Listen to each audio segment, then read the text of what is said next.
여러분 어릴 적에 큰 막 사탕 있잖아요. 여기 놓으면 하루 종일 가는 거. 그 사탕을 뭐라 그러죠? 뭐 눈깔 사탕이라고 그러기도 하고 뭐 왕사탕이라고 그러기도 하고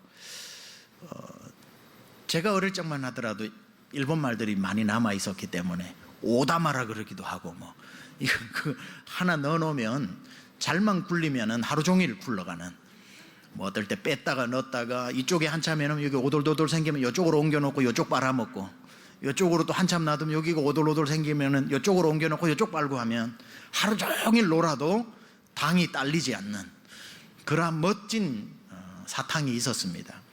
동네에서 하루 종일 뛰어노는 그 아이를 불러놓고 한 손에 박하사탕 하나, 한 손에 눈깔 사탕 하나를 놓고 너 어느 거 줄까 그러면 그 아이들은 1초도 망설이지 않고 더 오래가는 사탕을 탁 집습니다. 그리고 입에 넣어놓고 계속 노는 거죠. 아이들은 왜 눈깔 사탕을 1초도 망설이지 않고 택할까요? 더 오래가는 걸 알기 때문에.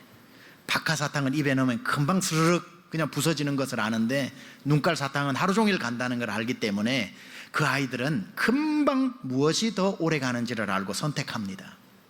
아이들은 이렇게 현명한데 인생 앞에 매일 아침 눈을 뜨면 우리 한 손에는 오래 가는 것, 한 손에는 오래 가지 못하는 것, 한 손에는 올람이 있고 한 손은 해벨이 있는데 우리는 해벨을 잡으면서 올람되기를 원하고 올람을 구별하지 못하면서 살아가는 그러한 어리석은 삶들이 많아서 전도자는 우리에게 이야기해 주는 겁니다. 해 아래 모든 것들은 헛되고 헛되어 쉬 사라지는 해벨들이니 올람을 기억하면서 하늘나라에게까지 가지고 갈 수 있는 영원에 접속되어져 있는 것만 선택하면서 사는 지혜자가 되어라고 말하고 있는 겁니다.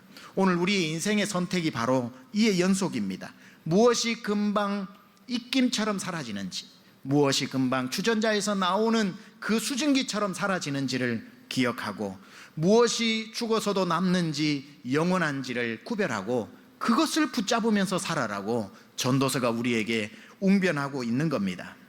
오늘 저와 여러분이 읽은 1절에서 11절까지는 무엇이 해벨인지 무엇이 올람인지를 좀 쉽게 우리가 구별할 수 있도록 가시적인 언어 하나를 사용하고 있습니다.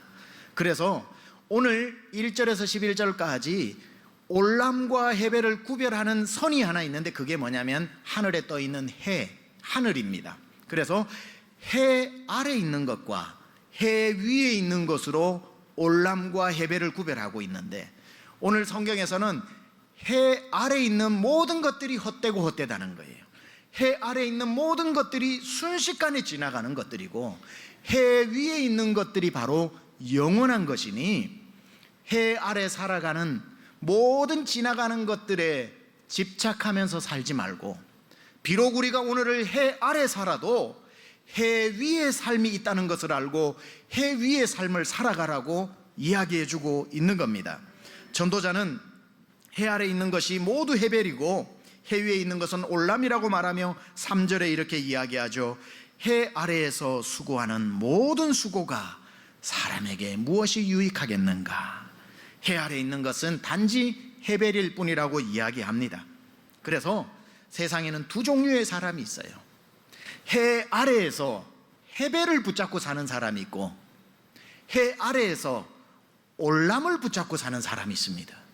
여러분은 지난 일주일 동안 저도 마찬가지고 여러분도 마찬가지고 한 분도 예외 없이 해 아래 살았는데 under the sun, 해 아래서 사는 건 당연한데 해 아래 사시면서 해벨을 붙잡고 사셨나요? 올람을 붙잡고 사셨나요? 해벨을 못 잡아 원통해 하셨나요? 올람을 못 붙잡아 원통해 하셨나요? 우리는 해 아래 살면서도 해 위의 삶을 살아야 하는 존재인 줄 믿습니다. 김진홍 목사님이 예전에 쓴 책 중에 제목이 이 해벨과 올람을 잘 표현해 주고 있습니다. 바닥에서 살아도 하늘을 본다 라고 하는 책이 있어요. 우리는 해 아래서 살아도 해 위의 삶을 사는 것, 해벨의 인생을 살아도 올람을 살아내는 삶, 그 사람을 일컬어 우리는 기독교인이라고 이야기하는 겁니다. 이번 주간에도 제가 읽었던 책 중에 조금 학자적인 어려운 책이지만 우리가 예배하고 성례하는 이 성례전이야말로 올람이 이 땅에 임해 있는 가장 위대한 시간이고, 우리가 성례전에 참여하는 그것을 바로 천상에 참여하다, 책 제목이 천상에 참여하다라는 책인데, 우리가 오늘 예배하는 이 시간이 헤벨의 세상에서 올람을 사는 가장 클라이맥스의 시간이라는 사실입니다. 여러분, 이 시간 앉아 있지만 이 시간은 영혼의 시간에 접속되어져 있는 시간인 거지요. 기독교인은 해 아래 살면서 해 위의 삶을 살아가는 사람, 여러분, 해 위의 삶을 경험한 사람은 해 아래의 세상에 미련두지 않습니다. 많이 시시해집니다. 해 아래에서 일어나는 일 때문에 자기의 마음을 빼앗기거나 원통해하거나 그것 때문에 세상 끝난 것처럼 절망하지 않습니다. 해 아래에서 일어나는 문제가 해 위에서 본 그 영광과 비교하면 너무나도 초라하기 때문에 해 아래 때문에 절망하지 않는다는 겁니다. 다 비행기 이제는 한두 번씩 다 타보셨죠? 옛날에는 부자만 탔지만, 여러분, 비행기 타고 이륙을 할 때 멀쩡하던 날씨가 갑자기 새 대낮인데 밤처럼 어두워지면서 소낙비가 내릴 것 같습니다. 야, 이 비행기가 뜨겠나 할 불안함이 있는데 비행기는 그냥 이제 이륙을 합니다.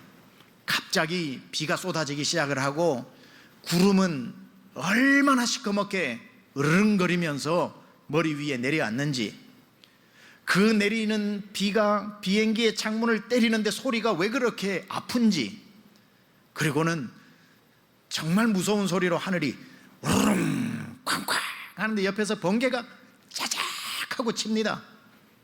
표현 잘하죠? 짜작 하고 칩니다. 그 소리에 비행기가 우르륵 하고 떨리기 시작을 하는데 얼마나 무서운지 몰라요. 얼마나 무서운지 몰라요. 갑자기 기내 방송이 나오면서 승객 여러분, 지금은 기류의 이상으로 말미암아 기체가 흔들리고 있으니 모두 제자리에 앉아서 안전벨트를 매달라고 이야기를 합니다. Weather turbulence가 일어나서 기체가 떨린다고 할 때에 야, 이거 죽겠구나, 이거 어떡하지, 한 번 더 구궁하면 엄마야 큰일 났다, 큰일 났다. 그런데 비행기가 이제 쫙 구름으로 가는데 구름을 뚫으니까 이게 더 흔들리는 거예요. 구름이 보이지 않는 것 같아도 얼마나 이게 진짜로 올라가 보면 많이 비행기를 막 두들겨 팹니다. 이제 큰일 났다, 이제 난 떨어진다. 그러다가 구름을 딱 뚫고 해 위로 올라가, 구름 위로 올라가 보면은 비 한 방울 없고 바람 한 점 없고 구름 한 점 없는 절대적인 평화로운 광경이 짠 하고 펼쳐지지요. 그러고는 바람의 저항도 없이 수천 킬로로 날아가게 되는 것. 여러분, 구름 아래의 삶과 구름 위의 삶이 이렇게 다른 겁니다. 구름 위를, 하늘 위를 본 사람은 이 땅에 일어나는 일에 두려워하지 않게 되는 거지요. 이것이 해 아래만 살아가는 사람과 해 위의 삶을 경험한 사람의 인생의 사는 방식의 차이라는 겁니다. 성경에는 해 위의 세상을 다녀온 사람이 있습니다. 그 사람이 누구냐면 불꽃 같은 인생을 살다간 바울이라는 사람입니다. 바울이 고린도후서 12장 보면 자기가 하늘 위를 다녀온, 셋째 하늘을 다녀온 이야기를 하는데, 첫째 하늘, 우리가 사는 이 공간, 둘째 하늘, 대기권박 우주, 셋째 하늘, 천국, 그가 3층 천 셋째 하늘을 다녀오고 이렇게 이야기를 하죠. 내가 그리스도 안에 있는 한 사람을 아노니, 자기를 이야기하는 겁니다. 그는 14년 전에 셋째 하늘에 이끌려 간 자라. 그가 몸 안에 있었는지 몸 밖에 있었는지 나는 모르거니와 하나님은 아시느니라. 그가 낙원으로 이끌려가서 말로 표현할 수 없는 말을 들었으니 이 사람이 가히 이르지 못할 말이로다. 사람이 가히 이르지 못할 말이로다. 이 바울은 셋째 하늘을 다녀오고 나니까 이 세상에 소망을 둘 게 하나도 없더라는 거예요. 하늘을 본 사람이 어찌 땅의 마음을 빼앗기겠습니까? 그는 이 땅에 그 3층 천을 다녀온 다음부터 오로지 나의 달려갈 길과 주 예수께 받은 사명과 그날에 그분께서 내게 주실 영광의 면류관을 위해서 달려가는 하루하루를 이 땅에 소망을 두지 않고 불꽃 같은 인생을 살다가 간 겁니다. 누구만 그런 삶을 살 수 있나요? 이 땅에서 하늘을 본 사람, 하늘을 경험한 사람, 해 위를 다녀온 사람은 이 땅의 생로병사에 자기의 감정을 다 실지 않고 하늘 위를 바라보면서 이 땅을 살아가더라는 겁니다. 전도자는 오늘 우리에게 이런 말을 던져줍니다. 우리가 이 땅에 살아가면서도 영원한 것과 영원하지 않은 것이 있는데, 영원한 것이 있다고 설명하면 우리 해 아래 사는 사람들은 영원이 뭔지를 잘 모르니까 전도자는 해 아래에서 영원과 가장 비슷한 용어 몇 가지를 설명해 주고 있는데, 그게 오늘 본문에 나오는 하나는 땅이요, 하나는 해요, 하나는 불어오는 바람이요, 하나는 바다로 흐르는 강물은 영원하다는 이야기를 우리에게 설명해 주고 있습니다. 한번 4절에서 7절을 우리 읽어보겠습니다. 시작. 한 세대는 가고 해는 뜨고 해는 지되 그 떴던 곳으로 빨리 돌아가고, 바람은 남으로 불다가 북으로 돌아가며 이리 돌며 저리 돌아 바람은 그 불던 곳으로 돌아가고, 모든 강물은 다 바다로 흐르되 바다를 채우지 못하며 강물은 어느 곳으로 흐르든지 그리로 연하여 흐르느니라. 땅을 밟고 있었던 사람들, 불어오는 바람을 맞던 사람들, 해 아래 일광욕을 하던 사람들, 흐르는 강물에 발을 담그고 있던 사람은 다 사라졌지만 오늘도 그 바람은 불어오고 그 해는 동에서 떠서 서로 지고 있고 그 강물은 바다로 흐르고 있고 내가 밟는 이 땅은 여전히 있으니, 이 땅에 우리 인생이 얼마나 짧은 것이며 그 산과 비교해도 짧고 그 해와 비교해도 짧고 흐르는 강물과 비교해도 인생이 얼마나 짧으냐는 것을 전도서가 가르쳐주고 있는 거지요. 그러나 해라고 한들, 강이라고 한들, 영원할 것 같은 산과 땅이라고 한들 진짜 영원에 비하면 그것도 아주 짧은 것밖에는 되지 않는 거지요. 이어령 박사님, 교수님이 70이 넘어 예수님을 믿었잖아요. 자기의 유년 시절의 이야기를 이렇게 합니다. 6살 될 때 동네 친구들하고 동네에 나가 노는데 친구 몇 명은 미꾸라지 잡으러 가고 친구 몇 명은 산으로 새둥지 따러 가고, 6살 이어령은 보리밭 사이에 혼자 남아 굴렁쇠를 굴립니다. 88 올림픽 때 이분이 그 굴렁쇠 굴리는 아이를 자기를 표현한 거죠. 굴렁쇠를 굴리면서 보리밭 사이로 가는데 햇빛이 너무너무 찬란하게 머리 위로 비추더랍니다. 그 햇빛을 보고 있는 6살 이어령이 굴렁쇠를 멈추고 그 햇빛 아래서 한없는 눈물을 흘립니다. 6살짜리는 그 태양 밑에서 왜 한없는 눈물을 흘렸을까? 갑자기 죽음을 생각하게 되었다는 거예요. 찬란한 태양이 어두운 죽음을 더 깨우치는 6살짜리밖에 되지 않았지만 메멘토 모리를 만난 겁니다. 그게 무엇인지 모르다가 대학교에 들어가서 라틴어를 배우면서 처음으로 메멘토 모리라는 것을 알게 되고, 자기 6살 때 그 보리밭 한가운데서 그 태양 밑에 한없이 울었던 그것이 영혼이 자기에게 말을 거는 순간이었다는 것을 알게 되고, 나중에 70이 넘어 예수님을 만나고 보니 내 6살 때 나에게 다가왔던 그 손을 잡은 것이라는 것을 알게 된 거지요. 누구나 사람에게, 하나님은 예수 믿지 않는 사람에게 올람의 세상이 있다는 것을 알려주는 말을 건넵니다. 이 중에 한 분이라도 예수 안 믿는 분이 있다면 오늘 제가 여러분에게 그 입이 되어 말을 걸고 있는 거지요. 헤벨이 전부가 아니다. 올람의 세상이 있다. 죽음을 기억하라. 메멘토 모리를 이야기하는 겁니다. 그때에 여러분에게 다가온 죽음이 말을 건네고 영원히 말을 건네주는 그 천우 1회의 기회를 놓치면 안 됩니다. 그때에 영혼을 붙잡아야 되는 거예요. 영혼을 붙잡아야 되는 겁니다. 내 헤벨의 모든 것을 내려놓더라도 영혼을 붙잡을 수 있는 사람이 되어야 하는 겁니다. 하나님이 우리에게 말을 걸어오시는데 하나님이 우리에게 건네오신 말 중에 가장 강력한 언어가 뭔 줄 아세요? 예수님입니다. 하늘에서 영원에 계시는 하나님이 헤벨의 세상에 가장 강한 언어로 직접 내려오신 그분이 예수님인데, 요한은 하나님이신 예수님이 이 땅에 오신 걸 아주 독특하게 표현하죠. 뭐라고 표현하냐면 말씀이 우리 가운데 오셨다, 이렇게 얘기합니다. 말씀이 우리 가운데 오셨다. 예수님은 올라미 순간에게 전하는 말씀이었던 거지요. 나를 믿으면 구원을 받으리라는 것은, 하나님의 언어인 나를 믿으면 너는 오늘부터 올람의 세상을 살 수 있다는 강력한 하나님의 음성인 것입니다. 예수님은 우리에게 말을 거는 하나님의 음성이라는 거지요. 누구든지 예수를 믿으면 구원을 받으리라. 이것이 바로 올람의 영혼이 헤벨의 순간에게 건네는 말이라는 겁니다. 목숨은 태어나면서부터 기저귀를 차고 나온다는 말이 있습니다. 누구도 죽음이라는 것을 피해갈 수가 없지요. 그래서 헤벨의 세상을 사는 우리의 삶은 누구에게나 다가올 그 죽음을 당당하게 맞을 수 있도록 올람을 준비하면서 사는 사람이 되어야 하는 겁니다. 여러 번 이야기했지만 순교자인 짐 엘리엇이 순교할 줄 알면서도 선교지로 갈 때에, 다 말릴 때에 사람들에게 했던 말이 뭡니까? 영원한 것을 얻기 위해 영원하지 않은 것을 포기하는 자는 결코 어리석은 자가 아니다. 올람을 얻기 위해 헤벨을 포기할 줄 아는 사람을 누가 어리석다 말하겠는가 라고 그가 이야기했습니다. 때로는요, 여러분, 하나님이 너무너무 사랑하시는 사람 중에는 강제로 하늘 위를 경험하게 하는 사람이 있습니다.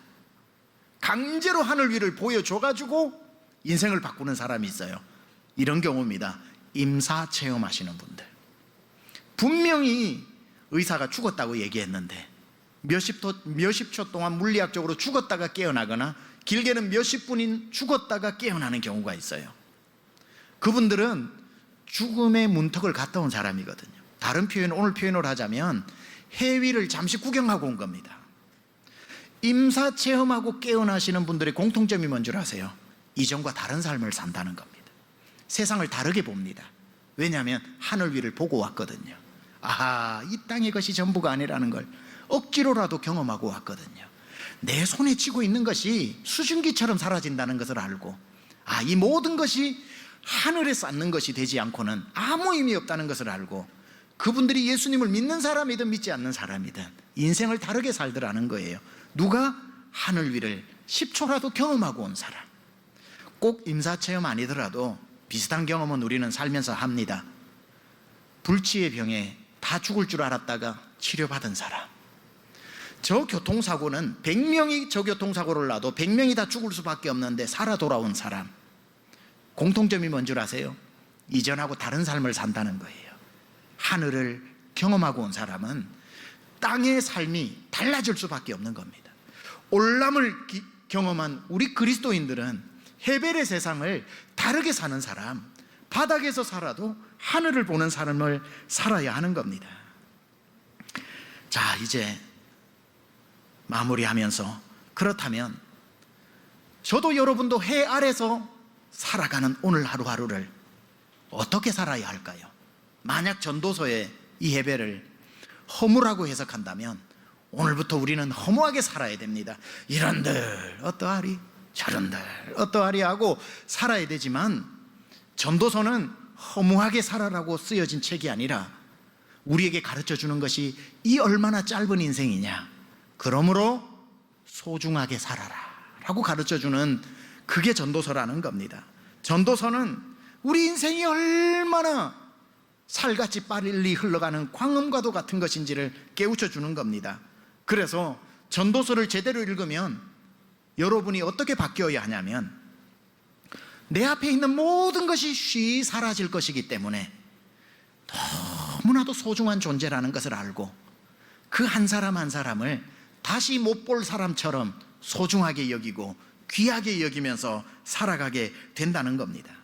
여러분, 우리가 사람을 왜 소홀하게 대하는 줄 아세요? 내일 또 본다고 생각하니까 그래요. 오늘 잘 못해주면 내일 잘해주면 되지라고 생각하니까 오늘의 사람을 귀하게 여기지 않는 겁니다. 그런데 인생이 해벨이라고 하는 사람은 이 사람 내일 또 못 볼 수 있다 생각해서 오늘 잘할 수 있는 시간을 미루지 않습니다.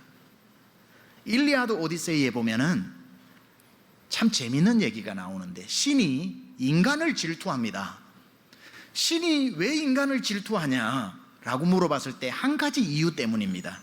무슨 이유냐면, 인간은 죽기 때문에 순간순간의 삶을 절실하게 살면서 살아가더라는 거예요. 인간은 죽기 때문에 단 하루도 함부로 보내지 않고 절실하게 살아가더라. 오늘이 전부라는 것을 알았을 때 삶이 가장 농밀해진다라는 말도 있습니다. 자, 이제 적용을 하고 마칩니다. 이 설교의 결론이 뭔 줄 아세요? 잘 들으세요. 부부싸움 하지 말고 살아라는 겁니다. 부부싸움 너무 하지 말고 사시라는 겁니다. 왜냐? 내 앞에 있는 그 사람 사랑하면서 살아도 이 세상이 짧다라는 겁니다. 오늘 내 앞에 있는 그 배우자를 귀하게 여기지 않는 이유는 오늘 못해주면 내일 잘해주면 되지라고 생각하니까 그 사랑을 미루게 되더라는 거예요. 오늘 학교 가는 아이가 저녁에 집에 올 것이라고 생각하고 아침에 표현해도 되는 사랑을 저녁까지 미루지 말라는 겁니다. 아침에 표현해 줄 사랑은 아침에 표현하고 짧게 지나가는 것이기 때문에 이 세상의 모든 것들이 내 앞에서 입김처럼 사라진다는 것을 알면 내 앞에 있는 그 시간과 이 사람이, 이 순간이 얼마나 소중한 것인지를 깨닫게 되는 거지요. 그래서 정말 해배를 순간으로 이해하고 사는 사람은 해야 할 전화를 내일로 미루지 않고 오늘 전화하고, 사랑한다는 고백도 내일로 미루지 않고 오늘 고백하고, 누구한테 미안하다는 말 해야지 하는 것도 내일로 미루지 않고 오늘 미안하다고 이야기하고, 좋아한다는 고백도 다음으로 미루지 않고 오늘 고백하고, 요거는 강청 때 설교를 할 겁니다. 좋아한다는 고백은 오늘 해야 된다. 모두 순식간에 지나가는 거지요. 자, 여러분 잘 기억하세요. 오늘 본문에 보면은 해 아래 새 것이 없다고 이야기합니다. 9절에 10절에도 해 아래 새 것이 없다. 그러면 다 낡은 것인가? 전도서는 그렇게 이야기하지 않습니다. 해 아래 새 것이 없지만 모든 것이 새로워지는 방법이 있다. 뭐냐면 모든 것을 새롭게 보는 눈을 회복하면 된다. 어제의 그 사람, 오늘 이 사람이 늘 봐왔던 사람이 아니라 늘 새롭게 볼 줄 아는 내 눈이 회복된다면 해 아래 모든 것들이 소중해지고 모든 것들이 새로워진다는 겁니다. 그래서 여러분의 눈이 오늘 모든 것을 새롭게 보는 눈이 회복된다면 늘 봐오던 것을 보고도 감탄사가 나옵니다. 어느 집사님이 3년째 똑같은 귀걸이를 하고 와도 저 귀걸이 또 하고 왔네 하는 사람은 해배를 잘못 사는 사람이고, 그걸 보면서 새롭게 보는 눈이 열려 집사님 이 귀걸이요 너무 이뻐요 경탄해주고 감탄해주는 사람, 5년째 그 옷을 입고 와도 어머머 또 입고 왔다 이러지 않고 그것을 새로운 눈으로 볼 줄 아는 사람, 권사님 이 옷이 너무 이뻐요, 새롭게 보는 눈이 열린 사람은 모든 것에 감탄하고 모든 것에 경탄하게 되는 겁니다. 정말 죽이고 싶을 정도로 미운 남편이 퇴근을 하고 들어올 때 그 얼굴을 붙잡고 어머머머 여보 너무 잘생겼어, 내가 지금 이 사람하고 살고 있단 말이지, 와 내가 사람 보는 눈이 있었구나, 어머머머 여보 나 너무 행복해 하면 남편이 놀라서 죽습니다. 그래서 죽이고 싶은 남편을 죽이려고 하면 끝까지 살아버려. 그런데 놀라주고 경탄해주고 어머머머 이런 남편을 하고 내가 살고 있다고, 예전에는 몰랐어 여보 정말 당신 멋진 사람이야 하면은 놀라서 죽어버린다니까요. 빨리 천국 보내는 방법이 있습니다.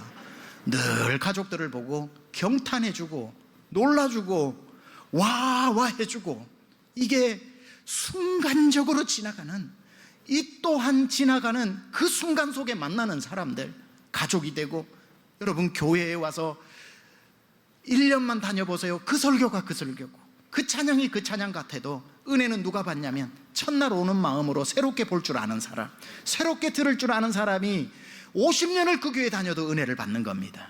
새로운 것을 찾지 말고 모든 것을 새롭게 보는 눈이 열린다면 아내도 남편도 가족도 여러분의 삶도 교회도 다 새롭게 태어날 것입니다. 이것이 이 헤벨에서 올람을 사는 것이니 성경은 우리에게 이렇게 말씀합니다. 그러므로 매일 사랑해라, 매일 기뻐해라, 매일 감사해라, 매일 감탄하여라. 이것이 헤벨에서의 올람을 사는 방법이니라.